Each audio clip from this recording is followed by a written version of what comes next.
ಅಂತೇಳಿ ಹನೂರು ತಾಲೂಕ್ ಅಧ್ಯಕ್ಷರು, ನಮ್ಮ ಅಖಿಲ ಕರ್ನಾಟಕ ಡಿ ಕೆ ಶಿವಕುಮಾರ್ ಅಭಿಮಾನಿ ಸಂಘ ಅಧ್ಯಕ್ಷರು. ಇವರು ಸತತ 6 ವರ್ಷಗಳಿಂದ ನಮ್ಮ ಡಿ ಕೆ ಸಾಹೇಬರು ಮುಖ್ಯಮಂತ್ರಿ ಆಗಲಿ ಅಂತ ಹೇಳಿ ಹರಕೆ ತೊಟ್ಟು 6 ವರ್ಷದಿಂದ ಅವರು ಪಾದರಕ್ಷೆಯನ್ನು ಹಾಕಿಲ್ಲ. ನಾನು ಇವತ್ತು ಅವರನ್ನು ತಮ್ಮ ಮುಂದೆ ಮಾತನಾಡಿಸ್ತೇನೆ. ಸಿದ್ದರಾಜ್ ಅವರು, ಈಗ ನಮ್ಮ ನಾಯಕರಂತ ಮಾನ್ಯ ಶ್ರೀ ಡಿ ಕೆ ಶಿವಕುಮಾರ್ ಅವರು ಮುಖ್ಯಮಂತ್ರಿ ಆಗಿದ್ದಾರೆ. ಈಗಲಾದರೂ ಪಾದರಕ್ಷೆಯನ್ನು ಹಾಕಬೇಕು ಅಂತೇಳಿ ತಮ್ಮಲ್ಲಿ ನಾನು ಮನವಿ ಮಾಡ್ತೀನಿ. ತಾವೇನು ಹೇಳ್ತೀವಿ ಸರ್? ಇನ್ನೇನು ನಾವು ನಮ್ಮ ಸಾಹೇಬರು ಮುಖ್ಯಮಂತ್ರಿ ಆಗ್ತಿದ್ದಾರೆ, ಭಾರಿ ಸಂತೋಷ.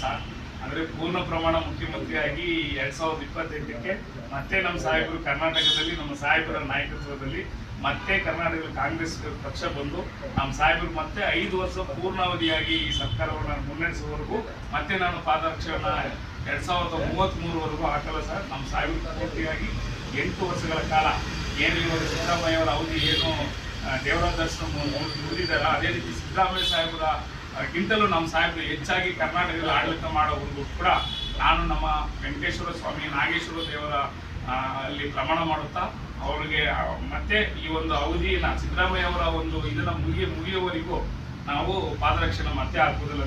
ನೀವು ನಮ್ಮ ಮನವಿನೂ ತಿರಸ್ಕರಿಸ್ತೀರಿ? ಹೌದು ಸರ್. ಈಗ ನಮ್ಮ ಡಿ ಕೆ ಸಾಹೇಬ್ರ ನಿಮ್ಗೆ ಹೇಳಿದ್ರು, ಆಯ್ತಪ್ಪ ನಾನು ಮುಖ್ಯಮಂತ್ರಿ ಆಗಿದ್ದೇನೆ, ಪಾದರಕ್ಷೆ ಹಾಕು ಅಂತಂದ್ರೆ ಡಿ ಕೆ ಸಾಹೇಬ್ರು ಹೇಳಿದ್ರು ಸ್ವಾಮಿ, ಅವರಿಗೆ ನಾನು ರಿಕ್ವೆಸ್ಟ್ ಮಾಡ್ಕೊಳ್ತೀನಿ, ಮತ್ತೆ ಈ ಸಿದ್ದರಾಮಯ್ಯ ಅವ್ರದ್ದು ಏನಿದೆಯಾ ಈ ಒಂದು ಅವ್ರು ಏನು ದೇವರಾಜ ಅರಸನ ಮುಗಿಸೋಕೆ ನಮ್ಮ ಸಾಹೇಬರಿಗೆ ಅಧಿಕಾರ ಬಿಟ್ಟುಕೊಡ್ಲಿಲ್ವೋ ಅದೇ ರೀತಿ ನಮ್ಮ ಸಾಹೇಬರು ಕೂಡ ಈ ಕರ್ನಾಟಕದಲ್ಲಿ ಅತಿ ಹೆಚ್ಚು ಮುಖ್ಯಮಂತ್ರಿ ದಿವಸವನ್ನ ಮಾಡಿದಾಗಿ ನಮ್ಮ ಸಾಹೇಬರಾಗಬೇಕು. ಅಲ್ಲಿವರೆಗೂ ಪಾದರಕ್ಷೆ ಆಗೋದಿಲ್ಲ.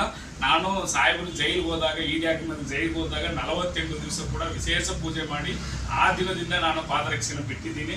ಕರ್ನಾಟಕದಲ್ಲಿ ಅತಿ ಹೆಚ್ಚು ನಮ್ಮ ಸಾಹೇಬರು ಮುಖ್ಯಮಂತ್ರಿ ಆಗಿದ್ರು ಅನ್ನೋ ಒಂದು ಹೆಗ್ಗಳಿಕೆ ಬರೋವರೆಗೂ ಕೂಡ ನಾವು ಪಾದರಕ್ಷೆಯನ್ನ ಹಾಕೋದಿಲ್ಲ ಅಂತ ತೀರ್ಮಾನ ಮಾಡಿದ್ದೀವಿ. ಓಕೆ, ನಮ್ಮ ಇಡೀ ನಮ್ಮ ರಾಜ್ಯದ ಕೆಲವು ತಾಲೂಕುಗಳಲ್ಲಿ ಈ ಥರ ಅಭಿಮಾನಿಗಳು ನಮ್ಮಲ್ಲಿ ಕಂಡು ಬರ್ತಾರೆ.